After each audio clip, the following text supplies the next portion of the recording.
I give a fuck? Why do I give a fuck? Why do I try so hard? Why do I care so much? Welcome to Why Do I Give a Fuck? A cross-cultural conversation between myself, Diane Tate, and Johanna Thompson. In these times of great struggle and possible shift, we ask ourselves, why do we give a fuck about any of it? How does the lens we see the world through impact what we see? And what do we do about it? I am so ready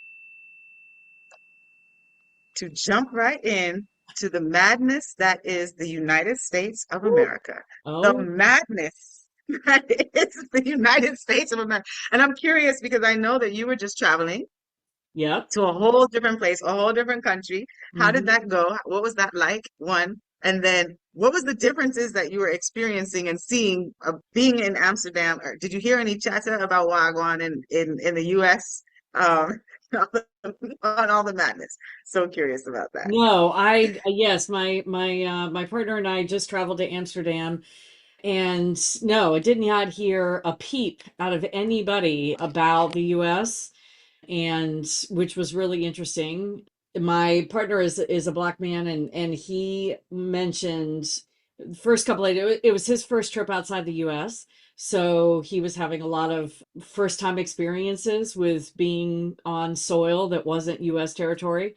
And one of the first things that he brought up was the pattern in the US when black individuals are moving through space, as you know, and you see another black person and you kind of nod to them like, I got you, I see you, and you know, we're together. He said he tried to do that in the airport in Amsterdam, and then a couple of times on the street after we got there. We would come face to face with other black humans, and he would try to do the nod and I got you and everything. He said they didn't even acknowledge it. They didn't even look at him. They didn't even, it was like it would, they didn't even pick up what he was throwing down. And it really surprised him. He was like, I'm not used to being in a place that's not driven by, I mean, I know, you know, other countries have No, US stories. racism is like no other racism Right. in the world. Yeah, Right. And so that was one of his first awarenesses because I was asking him, and just the energy of it. He said it's so different being in a land that does not have the chattel slavery historical story embedded in it. And so that was really powerful for him. He was like, I don't know what to do with this. I'm looking around at other black humans and they're like not responding the same way I used to. So it was super quiet. It's just quiet there, you know. And I don't know if you've been to Amsterdam, yes? So there are cars there, but most of them are electric. The trams are electric, the buses are electric, and most everybody walks or bike or rides bikes. And the lack of noise, the lack of just machinery noise was amazing. You know, I think we heard two sirens the entire time we were there. We walked almost 35 miles in 5 days. So it was incredible. But I was really struck by how quiet it is. And I think and that's by design. You know, they want it to be quiet. It's a city, it's bustling, there's a lot of people around, but the energy is still calm, and that was lovely. That was lovely to be in for 5 days. So yes, it is. And just to contextualize that, like that, Amsterdam for those who haven't gotten to travel and visit. If there's any Amsterdonians, like, would you call it that? Amsterdammers, I think, is what they call Amsterdammers, themselves. Amsterdammers. Amsterdamos.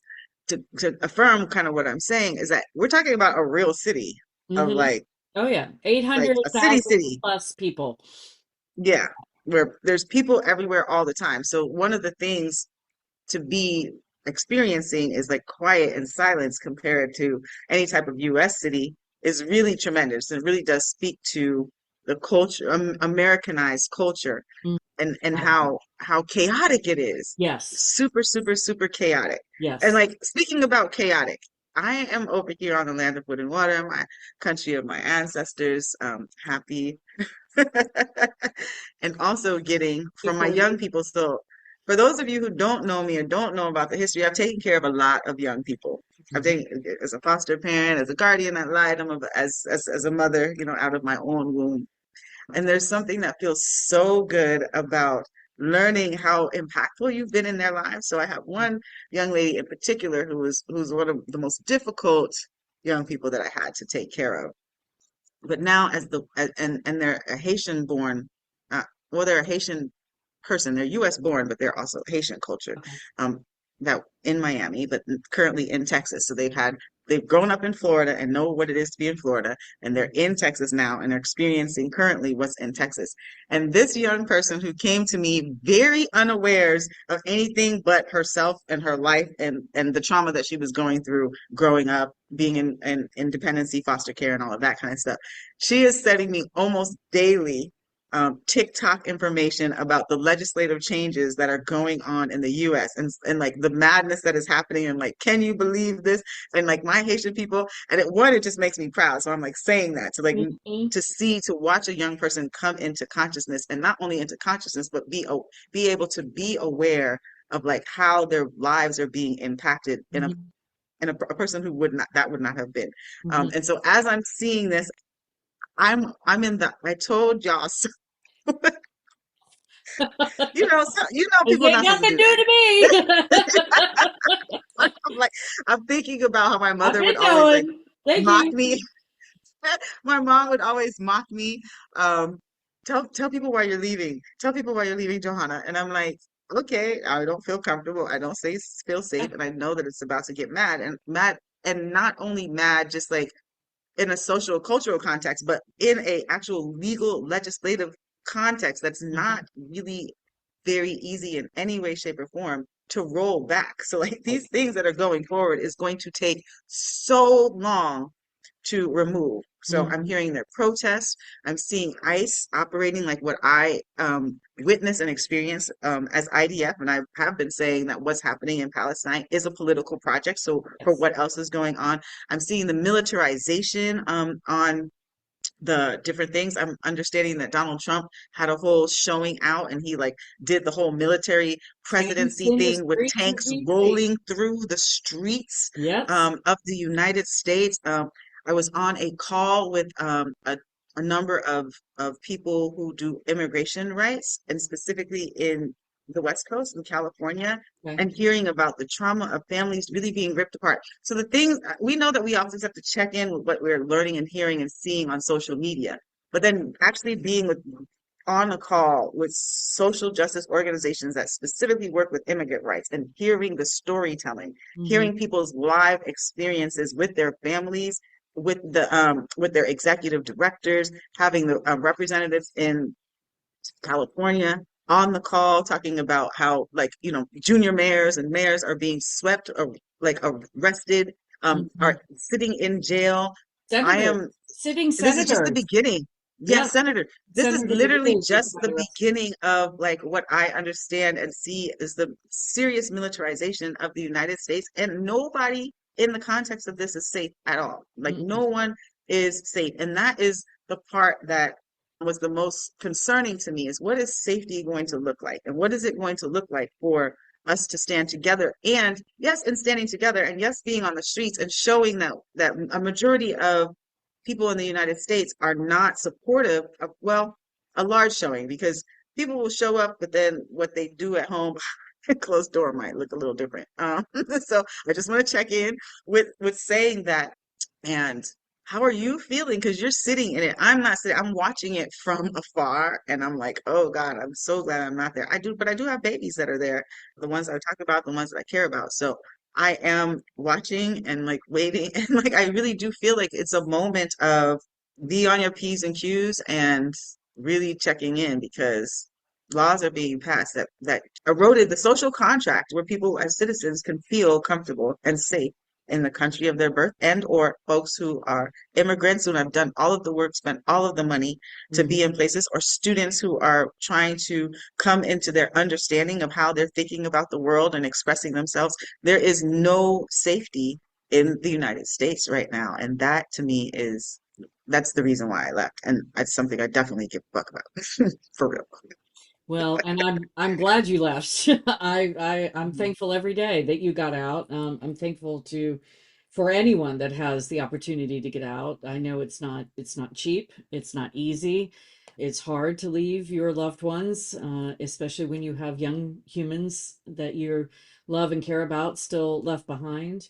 How am I feeling? I don't know. I mean, when we started this podcast, we talked about wanting to have these conversations through the lens that we each occupy and see the world through.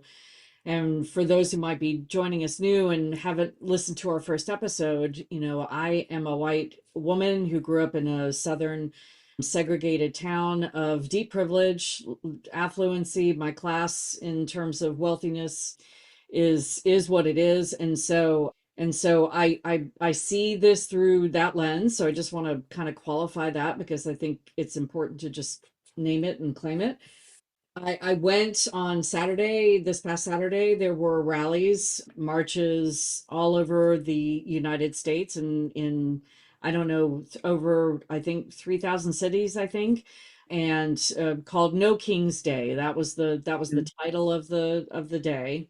And it was on the same day as Trump was having his military parade, aka his birthday celebration in the streets of DC, and which I'm hearing bits and pieces of not many people showed up, which we're not surprised, but of course the crowd size matters to him. So the pictures of the people that did attend, I'm hearing reports that it was mostly people who were mandated to be there, not necessarily people who chose to be there, but I wasn't there on the ground, so I don't know firsthand. I did go to a No Kings rally here in my hometown of Bridgeport, and there were maybe, I mean, I don't know an actual count, but I would say maybe 1,000 people there, maybe Oh, 800 to wow. 1,000. I'm not really great at choosing numbers by looking at crowd sizes, but I was the only person. There was only one other person that I saw with anything related to Palestine on. She had a keffiyeh bag and she stopped by me. I had a Palestine sweatshirt on. I had a keffiyeh mask on and was holding a sign that said fascism is not welcome here, but also said free Palestine. And nobody else had anything related to Palestine. Now, some would say, well, it was a No King's Day parade, so or rally. So, what does Palestine have to do with that? Well, it's all connected. Uh, Very and much so. and I found myself feeling like I was protesting the protest, which was interesting because people were giving me side eye, they were giving me stink eye, they were passing by me. One older white, seemingly white gentleman, white presenting gentleman kept walking past me and giving me this glaring look, and I kept looking back at him like, dude, do you want to say something? What is the deal? And I found myself looking around, and everybody was taking pictures of the rally. They were live streaming. They were doing all these things that I remember doing in the early days of my Yeah. political protests and not asking for consent. Can I take your picture? It was all about how cool is your sign? It very much had pussy hat mentality of the Women's March in Mm-hmm. 2017. And I wanted to just scream at people because they were all about Trump as Trump, Trump, Trump, Trump, Trump. And my partner said to me after it was over and I came home, he's like, "What I want to know is where were all these people on voting day? Did these That's people just vote? it. Number one, and if they did, who did they vote for? And they're only upset because it's directly impacting them now, not Them. because Mm-hmm. I've seen some really helpful videos on the socials that have really checked me in terms of thinking about my immigrant neighbors and if you're only talking about your immigrant neighbors based on what they can do for you, based on the fact Mm-hmm. that they do the jobs that other Americans won't do, that is actually incredibly racist and xenophobic, and that they should be allowed to live without being disappeared and unalived because they're human beings. And that was a good check for me because I just hadn't thought about that before in that context. So I appreciated that video. So yeah, there's a lot happening. There's a lot of there's pushback. I mean, I'm happy that maybe people who haven't felt like they needed to get in the fight before are now thinking that maybe they need to get in the fight. And I'm trying really hard not to be in that space of too little, too late. Where the hell were you 2 years ago, 5 years ago, 10 years ago? Because that's an easy place to slip into. And I can be accused of that Mm-hmm. myself because I was not Mm-hmm. a lot of this.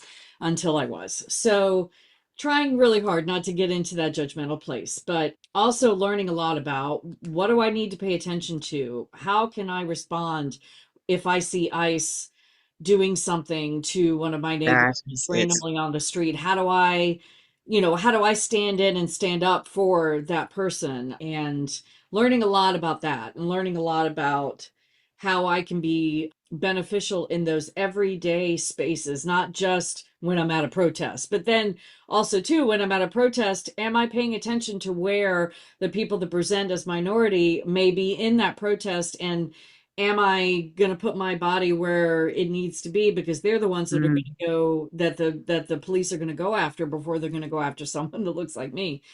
But we're getting close to them going after anyone that looks like me. December. Anybody, I mean, yeah, anybody who is especially participating and if we're in a good supporting, plan. So, I'm saying, but anybody who's participating and not supporting the administration and the right, movement, right? right. They're like, it's okay. I'm sorry. You were continuing your conversation.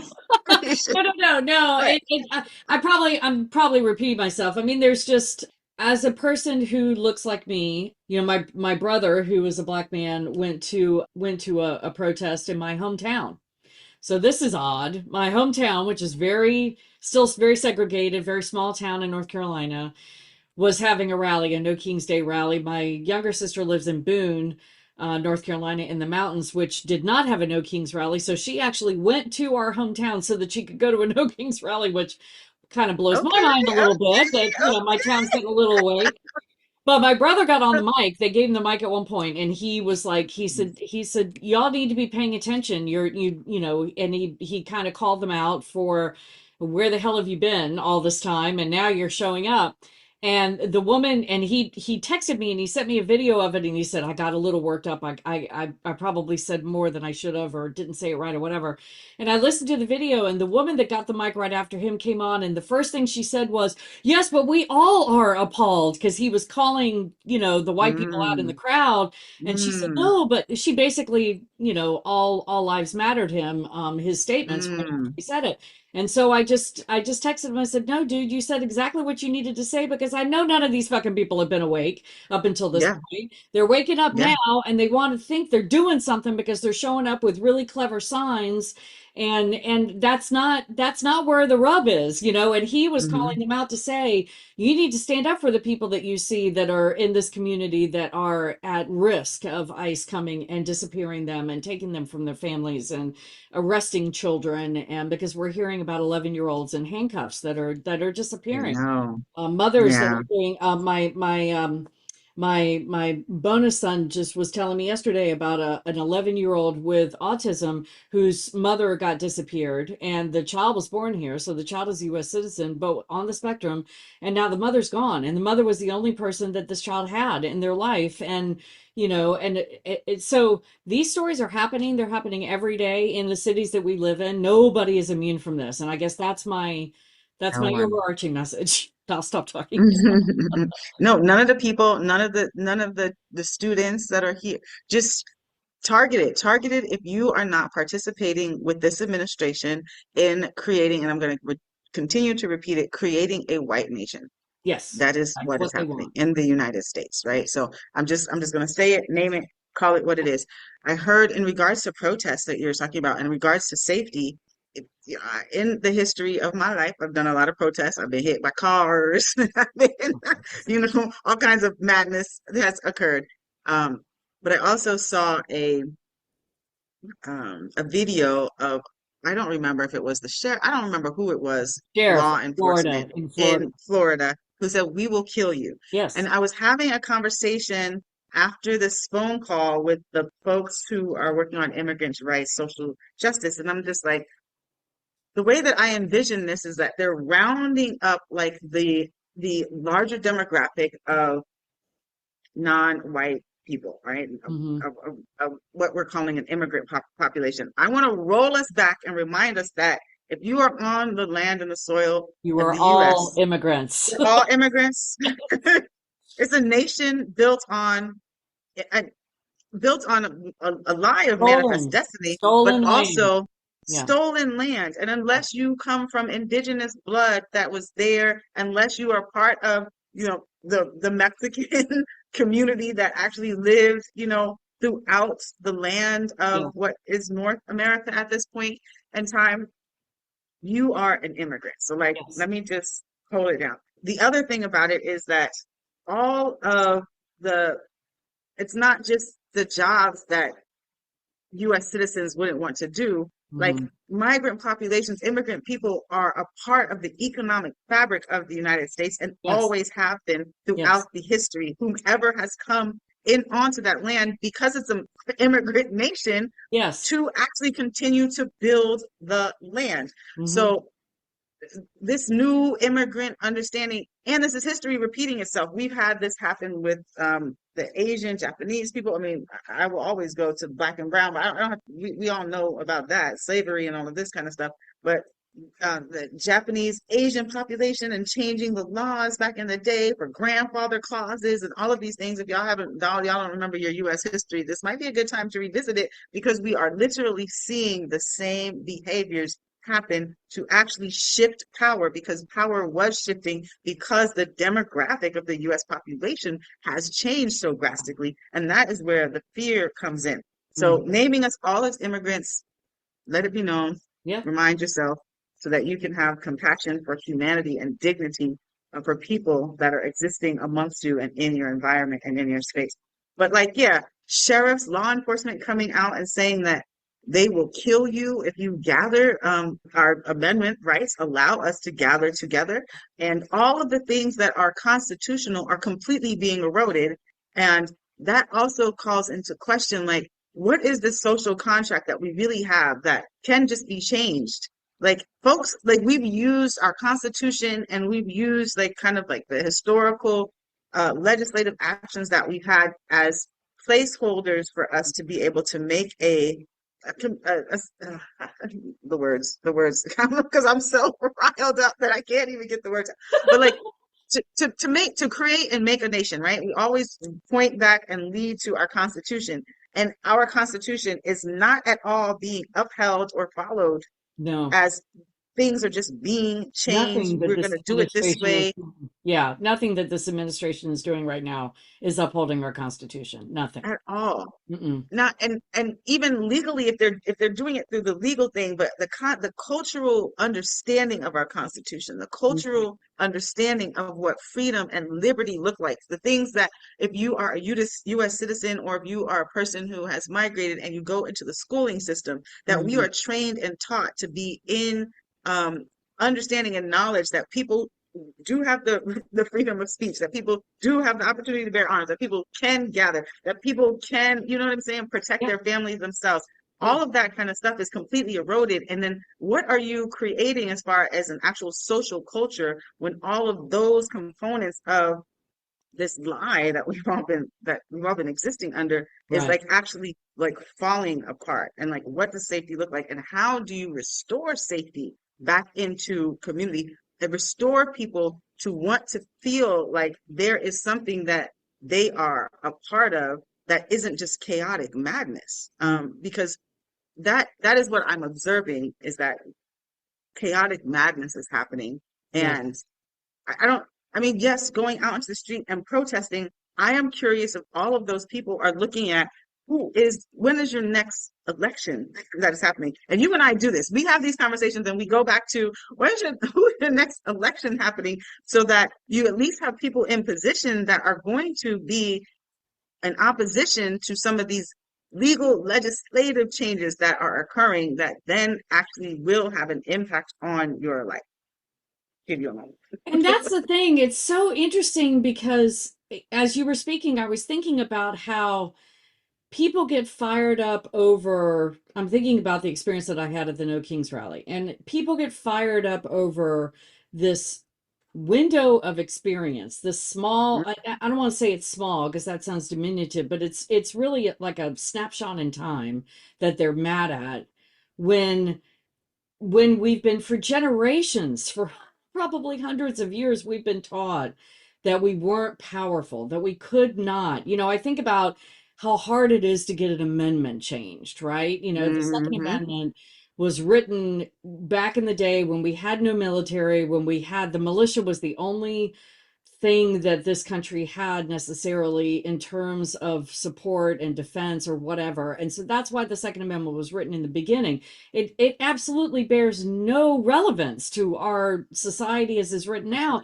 But when you talk about maybe changing the Second Amendment, no, you have to have 2/5 majority, and you have to have, all of these things, all of these roadblocks are in place, and yet what you're saying, and we're all still operating out of that understanding that, oh no, you can't change this stuff very quickly because, but then I think about the Homeland Security, the Department of Homeland Security that got created out of thin air after 9/11 within the first 2 weeks afterwards, and they wanted that Immediate. Homeland Security and they created it, and bam, and it was done.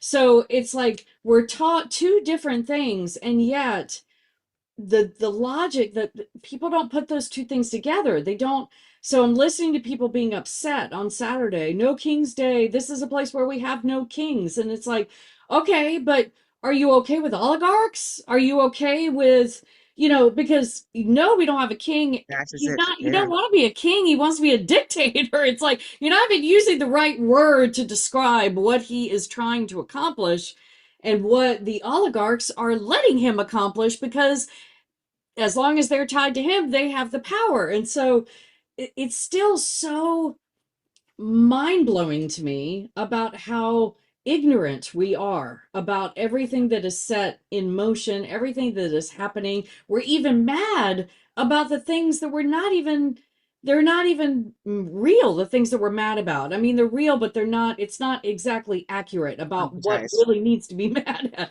And Hmm. so, yeah, it everything feels very, there are people that are waking up that have not been woken up before, so there's a shaking, there's a energetic shaking that I feel like is happening in this Mm. country right now. I'm failing at words to describe it, but that's the best way I can do it. It's like the awakening that has needed to happen for so long is starting to, happen, especially to people that look like me, because we're now being impacted. We're now seeing, with the tariffs and the money and everything's more expensive and we can't travel the way we want to and our movement is being hindered. And I even had the experience at the airport when we were leaving. We were at JFK and we were leaving on our trip, and they kept coming over the loudspeaker. I was flying Delta, and they kept coming over the loudspeaker saying, we are only going to be checking people in onto the flight through biometrics. So you don't even need your boarding pass. We're only going to be doing it through biometrics. And so be ready. So I've been educating myself and learning about biometrics and how bad Hmm. they are. And so I told my partner, I said, I'm not going to consent to biometrics. I said, if you want to consent, you go for it. I may get held back a little. And I did. I went up to the thing and I told the guy, I do not consent to the biometrics. I want you to check my boarding pass. And he got pissed at me, black man, got mad at me, and he said, it's federal law, it's federal law. And I said, absolutely, it's not federal law. I said, I have a boarding pass. If federal law meant that you weren't going to be checking boarding passes, I wouldn't have one. And so and he's like, well, you already walked up here and already took your picture, I don't know what you're doing. I said, there's a X on the screen. I have not seen my image come up on there. You haven't taken my picture. Here's my boarding pass. I want you to check my boarding pass. He was so pissed Yeah. at me for doing that and for messing with Mm. the system. But he checked my boarding pass, guffawing and With you the know, huffy. making Yeah, little yeah. things. And then as I'm going through the gate and I'm starting to walk down the gangplank, I hear him come over the loudspeaker and like, well, we're mostly checking biometrics, but if you insist on not consenting and not having your biometrics checked, then we will check your boarding pass. But you're going to have to go to the end of the line and you're going to have to wait until the end. And he went into this long diatribe of how difficult it was going to be for people to get on the plane. And Yeah. I'm that's what's happening. That's the crux of what's Hmm. happening, is that our Hmm. movement is being shifted and changed, and and our Majorly. freedom of movement. And it's been happening Majorly. for a long time. This is not new. This is not new. It's Hmm. just now starting to really impact more people on a broader spectrum. So It's impacting white people. We gonna say what it is. okay, impact white people. And so now, Always. now it's a Right. thing. So and now folks are gonna start to be upset, right? Like when you can't go into the bank, like I'm not Yeah. on US territory, and my daughter, I'm like, hey, go into the bank and do this thing with my account. Can't do it. Yeah. Can't do it. Yeah. Not at all.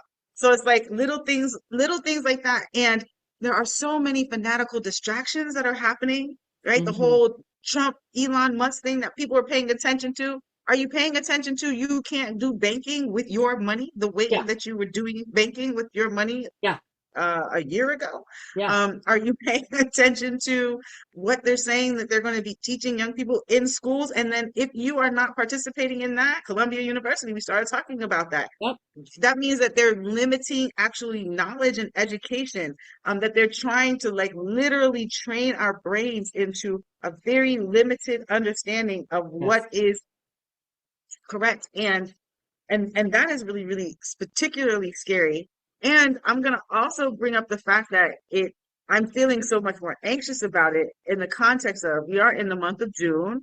Hmm. In a couple of days, we're going to be celebrating Juneteenth celebration, which is a celebration that folks have just recently come into understanding what it is, right? And Right. it was like it was delayed freedom. So let's go back Yeah. to it. It's a Two celebration of years. freedom, but it Over was the 2 years. Yeah. years of delayed freedom. So if we're even looking at the history to the point of your experience that happened to you at the airport, if people are saying something is federal law and people don't really know that it's federal law, then you are just ushering yourself into this system and into this process without knowledge. But Yeah. then you're also not being educated on what your privacy rights are. We don't even know what citizen rights look like at this point because they're just it's just all up in the air and Yeah. people They're snatching people changing every day. and It's like, pension nope, take it every away. single day, every single moment. It's so hard to keep track of.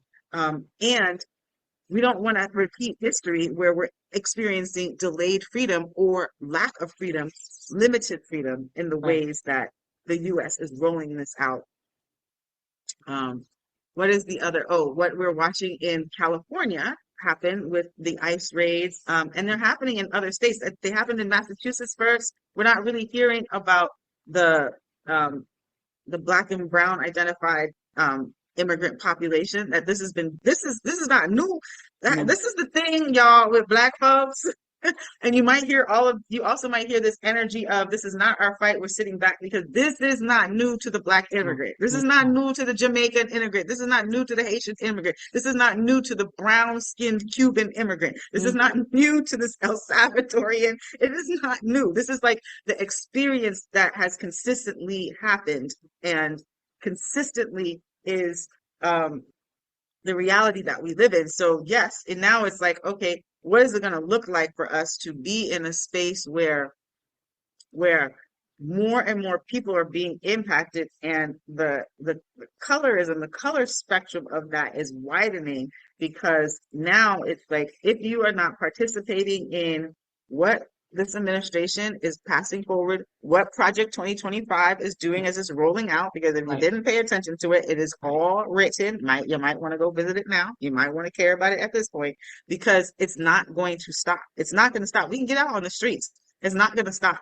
Mm-mm. And what does it look like for us to be able to figure out how it is that we do stop it? We're going to be what? We're in 2025. So our next election is coming up in our Presidential next election process. Yeah, 28. 28. We have so much time, Yeah. so much time, but we have to be vigilant and we have to be educating ourselves and we have to be educating ourselves in a way that we are really finding out the information that's going on and it not just be through TikTok. There is a utility on TikTok to kind of highlight you to where you can go deeper dive into Mhm. what the actual true impact is going to be to your very, very close nuclear family because we're too much of a melting pot of community at this point and relationship at this point. You Yeah. have a black brother, I have a half white one and little nephews and nieces. And like, what is that going to look like if there was ever a time where I'm hearing that they passed legislation where actual U.S. citizens can be deported? Like they passed this kind Hmm. of weird legislation, which I don't understand like the foundations of it. But hearing and knowing that if you say something and they don't want you to be a part of it, or if your mama says something and they don't want now the lineage that you have, to be existing in the U.S., there might be an opportunity where they send you somewhere. And where is that somewhere? Yeah. Yeah. If It's a not slippery, disappeared altogether. slippery slope. And it starts with, you are a part of this group, this particular group that we've demonized, whatever that is, and that's slowly slipping in, not slowly, quickly slipping into, you just don't agree, like you were saying, you just don't agree with this administration. You're labeled a terrorist, and Trump is, even the terminology that he's used is calling them homegrown. When he says homegrown, that Yes. means he's talking about US citizens who were born Hmm. here, regardless of what Hmm. you look like, regardless of what your ethnicity is. If he's talking about homegrown, he's talking about US citizens who he does not want around because of the dissonance and Hmm. not agreeing with what he's doing. And so, yeah, it's here. Empire is falling. And I don't know how long it's going to take for it to actually fall.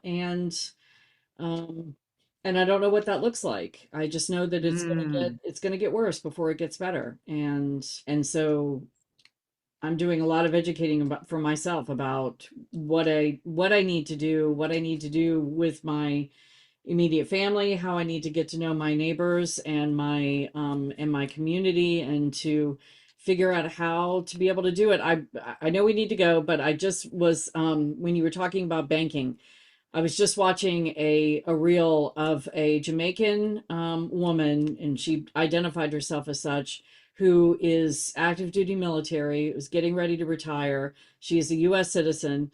Did you see that? And she was talking about, I I'm think I talking saw to people. Mama Yeah, Jamaica Peeps. She was talking about her experience of trying to get a real ID. And hmm, how yes, she went in with all of her paperwork. She's been in 3 times to the DMV to try to get this real ID. For those of you, yes, maybe you guys have all gotten your real IDs. I remember when I got mine, I had to, present. I'm walking in with a passport and a state issued identification, a uh-huh. federal issued passport and a state issued ID, and yet I still have to give you a utility bill. Why is that? So anyway, she was saying that she'd been there 3 times, and the last time she went in, and they wouldn't, she had all of this paperwork, her naturalization papers, her all of these things, and she's active duty military, she's in uniform, so clearly she is a part of the military industrial complex.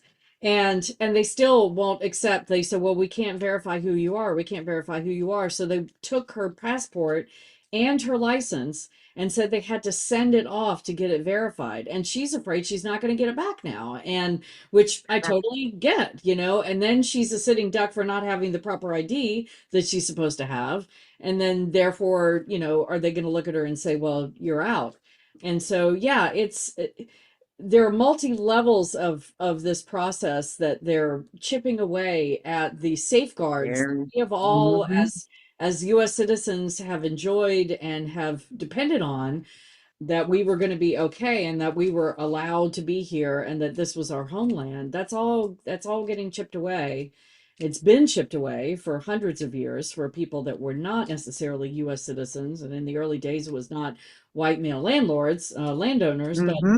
so this is just a progression. And so anyone who's listening who went out for No King's Day and feels like you did something and you're feeling good about yourself, I'm saying I'm glad you went. I'm not going to say Thank you. I'm not glad you went. I'm glad you went. And start reading books, start doing deeper dives, start really educating yourself. This is not just because you're waking up. And I'm saying this as a person who only woke up about 8 years ago. So, you're going to be doing this for the rest of your life. So just keep going. Mhm. And make a safety plan. Like that's Yes. real at this Yes. point in time because people don't think about that, right? Yeah. Making a safety plan is very, very critical because you don't know when someone is going to knock on your door looking for Yeah. something, looking for someone, Yeah. right? Yeah. This is something that folks are not used to experiencing, so you don't have any Yeah. mechanisms of understanding how to actually deal with it, right? Well, But folks who have been dealing with it, we used to demonize people that were, we called them preppers, right? People that mm, were expecting the end of empire. And so they were going to go live off the grid. that They is knew it. how to desalinate their Hmm. water and they knew how to do all of this stuff. And we used to make fun of those people and said that they wore tinfoil hats and that they were coming up. No, this is real. This is real stuff. Very, very, very real. Always has And been. And maybe now. I'm also experiencing like the interconnectedness. So as we're doing safety plans and we're doing a deeper dive into having knowledge about what's going on, also pay attention to how your technology is connected. The other day Yeah. I went on, oh my gosh, the other day I went on something and clearly I clicked in to connect my technology in a way where I didn't even have to sign in. And what was on my phone was reflected on my iPad, was reflected on my computer. That Mhm. is an interface between HP and Apple, right? So it's not even like what was on my phone, Apple phone, and my iPad, Apple iPad. Now it's actually was on my computer, and I'm like, how did this get on it? I didn't consent to, like, I didn't think I consented to it. I Yeah. clearly pressed something, but knowing that when I talk about a safety plan in the fact that all of what you have and that you're using as like technology and gadgets are all connected. Oh yeah. And so understanding how and what and the ways that those connections are, and how in your safety plan you're going to safeguard yourself against being able to be rounded up, picked up somewhere. Yeah. After we were on this call with the social justice organizations that are working with immigrant rights in California, two of my other colleagues were on the call with me, and we were like, what is it that we can do to be supportive and be helpful? And so one of the women is a really strong AI builder. So we came up with this amazing app that we're going to try to release to all of the folks, but where you can document in real time when somebody sees ICE in a neighborhood. So like if ICE is at the grocery store, if ICE is by the bank, if ICE is parked over by the schools, by the hospitals where they're collecting people, by the courthouses, then you can actually like say ICE is there, ICE is there, ICE is there. And then also you can ask the AI to give you information about what your actual human rights are in dealing with them. So like in real time, Excellent. ICE is here, they're telling me A, B, and C right now, or you can like listen to them talking, and then the AI will record, and then the AI will give you all of the legal protections that you have in that moment, if there are any, to be able to stand your ground as best you can That would against be all of these incredibly human useful. violations. That's So, amazing. That's amazing. and the more brains that we have coming up with different types of infrastructure that supports safety for people and their human dignity, and to be able to maintain the rights that folks have actually worked towards. If people don't understand, you don't understand like what the immigrant situation is. Folks put so much time, effort, and money into being able to be a legitimate citizen of the United States.